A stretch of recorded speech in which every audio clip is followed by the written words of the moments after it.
കൂട്ടുകാരെ, നമ്മളങ്ങനെ 6-ാം ദിവസത്തിലേക്ക് കടന്നിരിക്കുന്നു. അങ്ങനെ അവർ സ്വർഗീയ പുൽമേടുകളിലെത്തി.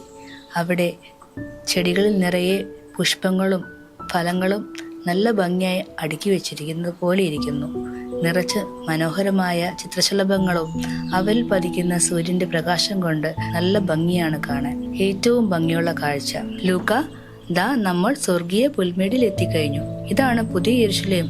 ഇതാണ് ഏറ്റവും വിശുദ്ധമായ പട്ടണം. ഇവിടെ എല്ലാ പച്ചക്കറികൾക്കും നല്ല രുചിയാണെന്ന് തോന്നുന്നു. അങ്ങ് ഭൂമിയിൽ ഞങ്ങൾ മാംസഭക്ഷണങ്ങളായിരുന്നു കഴിച്ചുകൊണ്ടിരുന്നത്. പക്ഷേ ഇവിടെ അത് വേണമെന്ന് തോന്നുന്നില്ല. അതിനുത്തരം വളരെ നിസ്സാരമാണ് കുഞ്ഞെ. ദൈവം മനുഷ്യരെ നിർമ്മിച്ചിരിക്കുന്നത് സസ്യങ്ങളെ കഴിക്കാനാണ്. ഫലങ്ങളും പച്ചക്കറികളും നമുക്ക് വളരെയധികം ആരോഗ്യം നൽകുന്നു. അതിൽ നമുക്ക് ആവശ്യമുള്ള എല്ലാം ലഭിക്കും. പക്ഷേ ഇപ്പോൾ പാപം കടന്നു വന്നു. അതിലൂടെ മനുഷ്യത്വം ഇല്ലാതെയായി. അങ്ങനെ മൃഗങ്ങളെ കൊന്ന് ഭക്ഷിക്കാൻ തുടങ്ങി. വെള്ളപ്പൊക്കത്തിന് ശേഷം പച്ചക്കറികളും പഴങ്ങളും കൊണ്ട് മാത്രം ജീവിക്കാൻ പറ്റാത്ത അവസ്ഥയായി. കാരണം അവയൊക്കെയും ഇല്ലാതെയായി.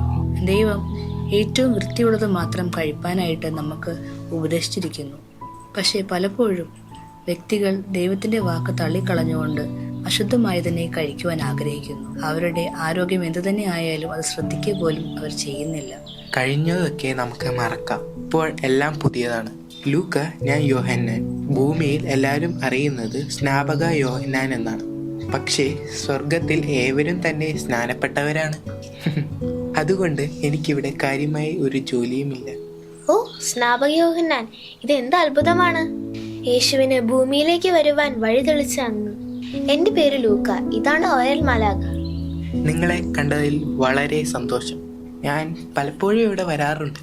ഇവിടുത്തെ കാറ്റ് എനിക്ക് വളരെയധികം ഇഷ്ടമാണ്. ഇവിടുത്തെ സൗന്ദര്യ ഭംഗി ആസ്വദിക്കാനാണ് ഞാൻ ഇവിടെ വരുന്നത്. ഈ നിശബ്ദ സ്ഥലത്ത് എനിക്ക് ദൈവത്തെ ആരാധിക്കാൻ സമയമുണ്ട്.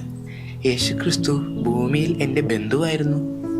എനിക്കറിയാമായിരുന്നു യേശുക്രിസ്തു ഭൂമിയിലെ പാപങ്ങൾ നീക്കുവാൻ നിയോഗിക്കപ്പെട്ട ദൈവത്തിൻ്റെ കുഞ്ഞാടാണെന്ന്. അതുപോലെ തന്നെ നടന്നു. ലൂക്ക, ഇവിടെ നോക്കൂ.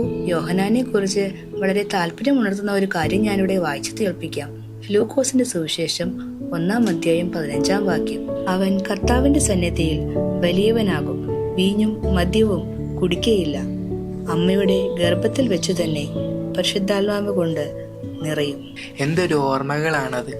എൻ്റെ പിതാവ് സക്രിയ ഇതൊന്നും വിശ്വസിച്ചിരുന്നില്ല. അതുകൊണ്ട് തന്നെ ദൈവം അദ്ദേഹത്തിൻ്റെ ശബ്ദം എടുത്തു മാറ്റി. ഞാൻ ജനിച്ചപ്പോഴാണ് അദ്ദേഹത്തിന് തൻ്റെ ശബ്ദം തിരിച്ചു കിട്ടിയത്. ഞങ്ങൾ പലപ്പോഴും അത് പറഞ്ഞ് കളിയാക്കാറുണ്ട്. യോഹന്നാൻ, ഞങ്ങൾ ഇപ്പോൾ പരിശുദ്ധാത്മാവിനെ കുറിച്ച് പഠിച്ചുകൊണ്ടിരിക്കുകയാണ്. ലൂക്കയ്ക്ക് കുറെ സംശയങ്ങളൊക്കെയുണ്ട് പരിശുദ്ധാത്മാവിനെ കുറിച്ച്. നിങ്ങൾ അനുഭവസ്ഥരൊക്കെയും നിങ്ങളുടെ അനുഭവങ്ങൾ പങ്കിട്ട് ലൂക്കയെ സഹായിക്കൂ.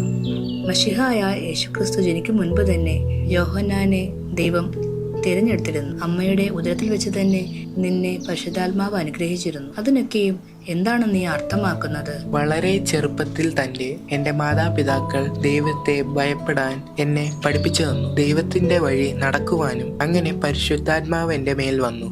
സാധാരണ ജീവിതം നയിക്കുവാൻ എന്നെ സഹായിച്ചു. സാധാ ഭക്ഷണ രീതി കൊണ്ട് എനിക്ക് നല്ല ആരോഗ്യം ലഭിച്ചു. ദൈവത്തിന്റെ വചനം പ്രസംഗിക്കുന്നതിൻ്റെ ഇടയിൽ എനിക്ക് നേരിടേണ്ടി വന്ന പല പ്രശ്നങ്ങളും പരിഹരിച്ചു കിട്ടി. ദൈവവചനം സംസാരിക്കുന്നതിൻ്റെ ഇടയിൽ മത നേതാക്കളിൽ നിന്നും രാഷ്ട്രീയക്കാരിൽ നിന്നും എനിക്ക് പലതും അനുഭവിക്കേണ്ടി വന്നു. അത് വളരെ ബുദ്ധിമുട്ടുള്ള സമയമായിരുന്നു. എനിക്ക് നിറയെ തിക്ത അനുഭവങ്ങൾ ഉണ്ടായിരുന്നു. പലരും എന്നെ വെറുപ്പോടെയാണ് സമീപിച്ചിരുന്നത്. ഞാൻ നിരസിക്കപ്പെട്ടവനാണ്. പക്ഷേ എനിക്കുള്ള ആത്മസന്തോഷം എന്നാൽ എനിക്കറിയാമായിരുന്നു യേശുക്രിസ്തുവാണ് മെശിഹ എന്ന്. ഞാൻ പ്രസംഗിച്ചതൊക്കെയും നടന്നു. എനിക്ക് അന്ത്യം വരെയും അത് മുറുകെ പിടിച്ച് നടക്കേണ്ടി വന്നു. ഭൂമിയിലെ അന്ധകാരം നീക്കുന്ന വെളിച്ചം പുറത്തു വരുന്നതുവരെ എനിക്ക് വളരെ ദുഷ്കരമായ അന്ത്യമാണ് ലഭിച്ചത്. എൻ്റെ തല ഛേദിക്കപ്പെട്ടു. കർത്താവിൻ്റെ ഉയർത്തെഴുന്നേൽപ്പ് വരെ ഞാൻ കണ്ണടച്ച് കിടക്കേണ്ടി വന്നു.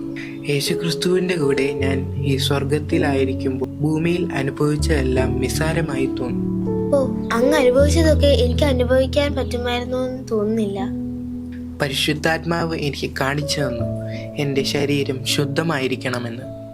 ഞാൻ മലകൾ കയറുകയും ഇറങ്ങുകയും ചെയ്തു. ദൈവത്തിൻ്റെ വചനവുമായി ഞാൻ 100ഓളം മൈലുകൾ നടന്നു. അതെന്നെ വളരെ സഹായിച്ചു.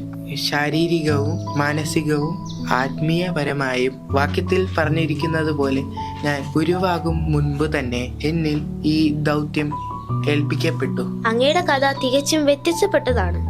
ഈ സ്വർഗത്തിൽ അങ്ങ് എന്താണ് സമർപ്പിക്കുവാൻ ആഗ്രഹിക്കുന്നത്? നല്ല ചോദ്യം ലൂക്ക. എനിക്ക് പ്രകൃതിയെക്കുറിച്ച് എല്ലാം പഠിക്കണം. ഈ ചെടികൾ എങ്ങനെയാണ് പൂവിടുന്നത്, പൂവ് എങ്ങനെയാണ് കായായി മാറുന്നത്, എല്ലാം പഠിക്കണം. ഈ സ്വർഗീയ പുൽമേടുകളിൽ ഞാൻ പഠനത്തിലാണ്. എന്നിരുന്നാലും എനിക്ക് ധാരാളം സമയമുണ്ടല്ലോ ദൈവത്തിൻ്റെ സൃഷ്ടിപ്പിനെ കുറിച്ച് പഠിക്കുവാൻ. പ്രിയ യോഹന്നാനെ, തീർച്ചയായും അങ്ങ് പറഞ്ഞത് ശരിയാണ്. നമുക്ക് എല്ലാവർക്കും പലവിധമാകുന്ന അവസരങ്ങൾ ഒത്തുവരുന്നുണ്ട്. തീർച്ചയായും യോഹന്നാനെ, നമുക്ക് ഇനിയും സംസാരിക്കുവാൻ അവസരം ലഭിക്കും. അപ്പോൾ ഞാൻ ലൂക്കയും കൊണ്ട് പോയിക്കോട്ടെ? ലൂക്ക, നമുക്ക് പോകാൻ സമയമാകുന്നു കേട്ടോ. പോകാം. പരിശുദ്ധാത്മാവിനെ കുറിച്ച് എനിക്ക് പറഞ്ഞു തന്നതിൽ നന്ദി യോഹന്നാനെ. തീർച്ചയായും നമ്മൾ വീണ്ടും കാണും. നമുക്ക് അടുത്ത സ്ഥലത്തേക്ക് പോകാം.